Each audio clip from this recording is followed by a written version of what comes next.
हमारे सहयोगी शोपियान से हमारे साथ मौजूद है।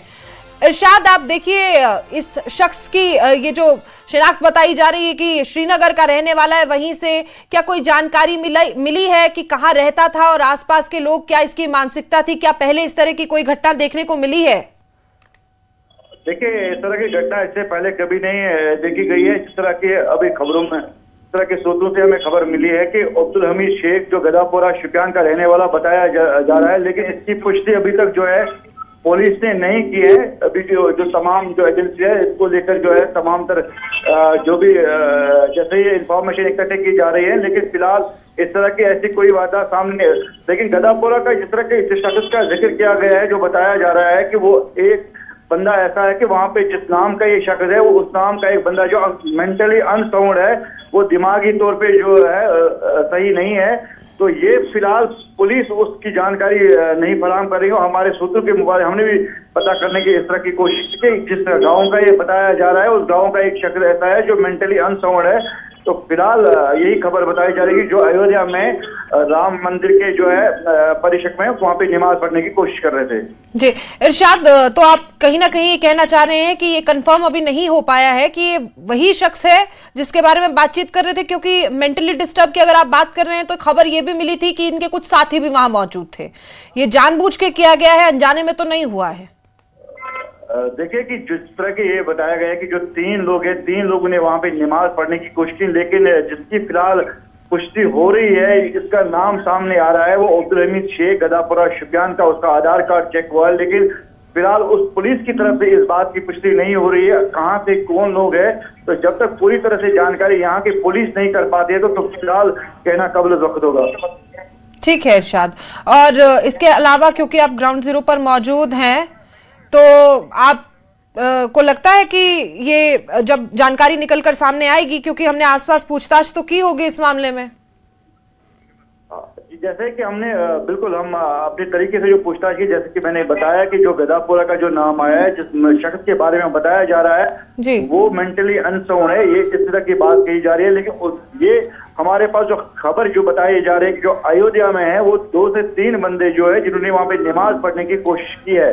लेकिन जिसकी जिक्र की हो रही है अब्दुल हमीद शेख, वो गदापुरा शोपियान का बताया जा रहा है कि वो हमने पता किया है, लेकिन वहां पे इस नाम का शख्स जो है वो मेंटली अनसाउंड है, लेकिन उसका जो आधार कार्ड का जो फोटो है उसकी पुष्टि अभी नहीं हो रही है। जी बहुत शुक्रिया इरशाद आपकी जानकारी के लिए। तो देखिए, हमारे सहयोगी आपको एक जानकारी दे रहे थे कि अभी क्लियर नहीं हो पाया कि क्या ये वही शख्स है। हालांकि आधार कार्ड चेक किया गया है और कहीं ना कहीं पता लगाने की कोशिश की जा रही है जल्द से जल्द कि आखिरकार ये शख्स कौन है और कहां से रहने वाला है।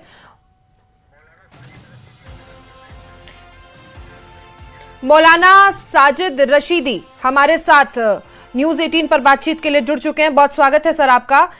सबसे पहले तो यही मैं आपसे पूछना चाहूंगी कि आप ये खबरें सुन रहे हैं, विस्तार से जानकारी भी हम ले रहे हैं, लेकिन इन सब में सबसे पहला जो सवाल है वो यही कि क्या सही है मंदिर परिसर में नमाज पढ़ना? क्योंकि अगर इससे उलट कोई चीज होती तो शायद हंगामा बहुत ज्यादा बढ़ जाता। सर नहीं, देखिए, नमाज पढ़ना कोई ऐसी चीज तो है नहीं कि उसमें हवन की तरह आग जलाई जाती है या कुछ और चीज होती है या मूर्तियां की जाती हैं। वो तो एक 2 मिनट का सारा काम होता है, उसमें कोई ऐसी बात है कोई कहीं नमाज पढ़ ली। मुसलमान अपने लिए ये सोचता है कि मेरे लिए सारी जमीन मस्जिद है, कहीं भी जहाँ वक्त अदा कर लो, उसमें कोई हर्ज नहीं है। इसको अन्यथा लेना और उस आदमी को कहीं किसी दूसरे नजरिए से जोड़ना, दूसरे तरीके से देखना। अभी आपके रिपोर्टर ने भी बताया कि शायद उसकी मेंटल हालत भी अच्छी नहीं है। तो ये सारी चीजें तो जानने के बाद समझ में आएंगी कि वो मेंटल हालत में ठीक है कि नहीं है। लेकिन अगर उस नमाज पढ़ ली तो ऐसा कौन सी आफत आ गई भाई? अप्रिशिएट करना चाहिए कि ठीक है, उसने वक्त पढ़ने पर अपने खुदा की, अपने अल्लाह की इबादत कर ली। लेकिन जब राम मंदिर का नाम आता है मौलाना साजिद जी, तो हम देखते हैं कि खबरें किस तरीके से आप लोगों के द्वारा भी, और अगर कोई राष्ट्र चिन्ह की बात आती है या राष्ट्र कोई भी इसी तरीके से, तो आप क्या कहेंगे इस बारे में? क्या राष्ट्र चिन्ह के बारे में खबर आती है? राम मंदिर का मामला अपने आप में बहुत गंभीर है, तो ऐसे में वहां पे नमाज पढ़ना कितना सही अरे है? भाई, राम मंदिर का मामला गंभीर कहाँ है? कोर्ट के ऑर्डर से राम मंदिर बन गया है, वहां सब कुछ विधि विधान से हो गया है, झंडा फहरा दिया गया है। अब क्या गंभीर है उसमें? क्या गंभीर है उसमें बताइए। चलिए, आपने ये तो कह दिया कि इनकी तो दिमाग की हालत ठीक नहीं है, बताया जा रहा है कि 2 शख्स और थे उनके साथ में, तो उसके बारे में आप क्या कहेंगे? नहीं, ये तो देखिए, मैं क्या कहूंगा उसमें, ये तो एजेंसियों ने उनको पकड़ा है, जानकारी ली जाएगी क्या उनका इरादा था क्या नहीं था। अगर गलत इरादा था तो उस पर भी एक्शन लिया जाएगा, नहीं था तो उनको छोड़ दिया जाएगा। ये तो एजेंसी बताएंगे ना, मैं तो एजेंसी में हूं नहीं। चलिए ठीक है, बहुत शुक्रिया आपका हमारे साथ जुड़ने के लिए मौलाना साजिद जी। तो शोपियां का बताया जा रहा है कि अहमद शेख इस शख्स का नाम है जो आप देख रहे हैं। हालांकि ये अभी जानकारी पुख्ता नहीं मिली है कि क्या ये वही शख्स है। हालांकि खबर ये भी सामने आई है कि जिस शख्स ने नमाज पढ़ी है उसकी दिमागी हालत कुछ ठीक नहीं है। लेकिन ये पूरा मामला सुबह का है, जब एक मंदिर परिसर में एक शख्स 50 साल की उम्र इसकी बताई जा रही है, घुसता है और नमाज पढ़ने की कोशिश की जाती है। लेकिन उसके साथ ही जैसे ही नमाज पढ़ने की कोशिश की गई, सुरक्षा बल वहां तैनात थे, उन्होंने देखा जब रोकने की कोशिश की तो ये भी जानकारी निकलकर सामने आई कि 2 शख्स और भी मौजूद थे वहां पर। लेकिन अभी साफ नहीं हो पाया है कि वो लोग कहां से रहने वाले हैं, कौन है। हालांकि शुरुआती जानकारी में ये खबर निकलकर सामने आ रही है कि श्रीनगर का ये शख्स अहमद बताया जा रहा है रहने वाला है। क्या मंशा थी, किस वजह से नमाज पढ़ी गई, क्या ये इंटेंशनली किया गया या अनइंटेंशनली किया गया, ये जांच का विषय है। अभी इसी के साथ जानकारी आपको ये भी दें कि ट्रस्ट अभी इस मामले पर चुप्पी साधे हुए है। अभी बहुत ज्यादा खुल के कोई बात इस मामले में नहीं की जा रही है। हालांकि आधार कार्ड इस शख्स का जरूर चेक किया गया है और बताया जा रहा है कि ये शोपियान का रहने वाला है। और अब आगे इस मामले में क्या कुछ अपडेट आ रही है वो न्यूज़ 18 के दर्शकों तक लगातार हम पहुंचा रहे हैं। लेकिन ये बड़ी खबर, बड़ी सेंध श्री राम मंदिर की सुरक्षा में, और ऐसे वक्त पर जब मंदिर परिसर में आपको बता दें कि बहुत आसानी से कोई भी जा सकता है, लेकिन 50 साल का एक शख्स वहां पर नमाज पढ़ने की कोशिश करता है और उसके बाद उसे जब रोका जाता है तो ये पता लगता है कि 2 लोग और भी उस शख्स के साथ वहां पर मौजूद थे। लेकिन ये जांच का विषय बना हुआ है कि क्या अब इस मामले में जानबूझ के इस तरह की घटना को अंजाम दिया गया है या ये कोई इंटेंशनली हरकत की गई है या अनइंटेंशनली है। और इसी खबर पर विनोद बंसल वीएचपी नेता भी हमारे साथ मौजूद हैं। विनोद जी, एक छोटी सी टिप्पणी कि राम मंदिर में ये खबर चल रही है कि नमाज पढ़ने की कोशिश की गई है।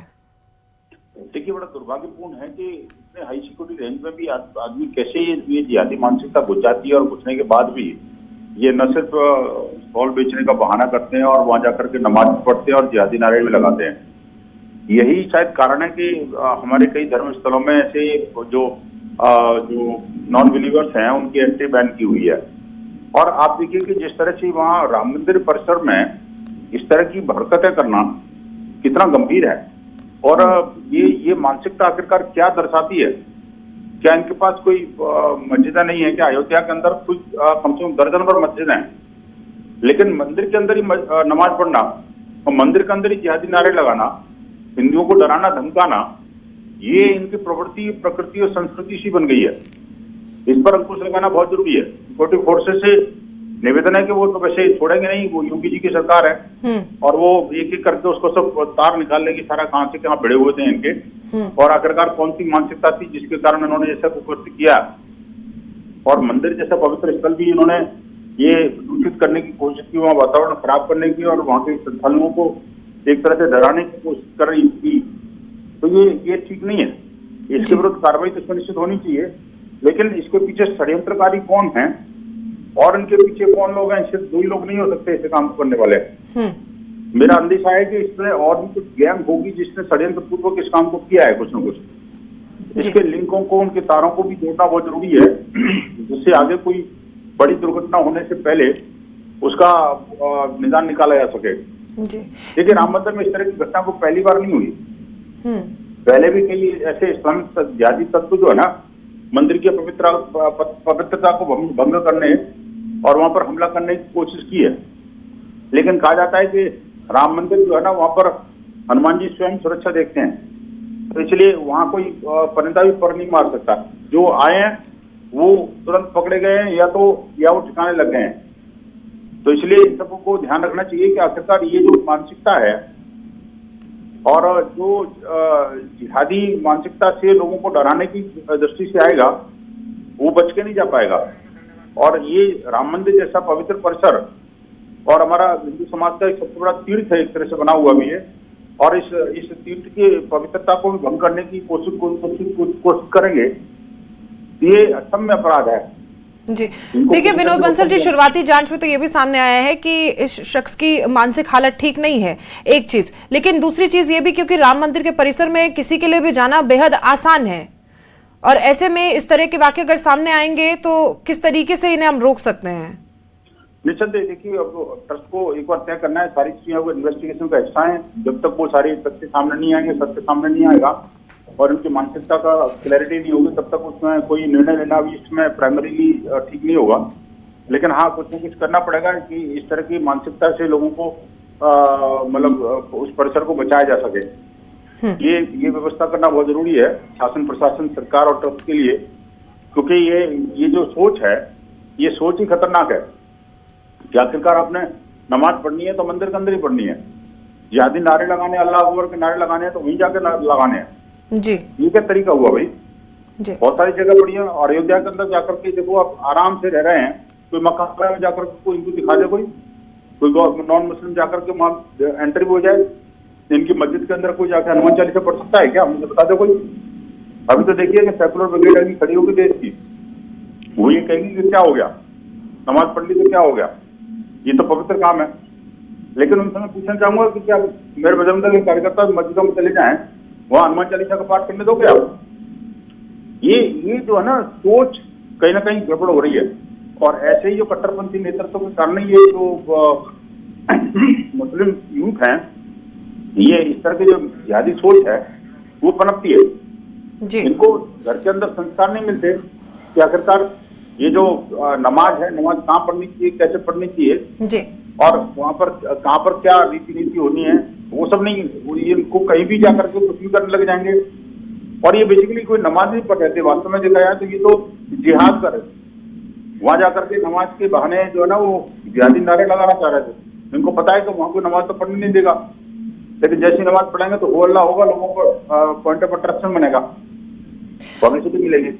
ठीक है। लेकिन इन सब चीजों पर मुस्लिम संजीवों को भी क्लैरिटी के साथ आना चाहिए सामने कि ये आखिरकार इनका इस्लाम क्या इस चीज को अलाउ करता है क्या?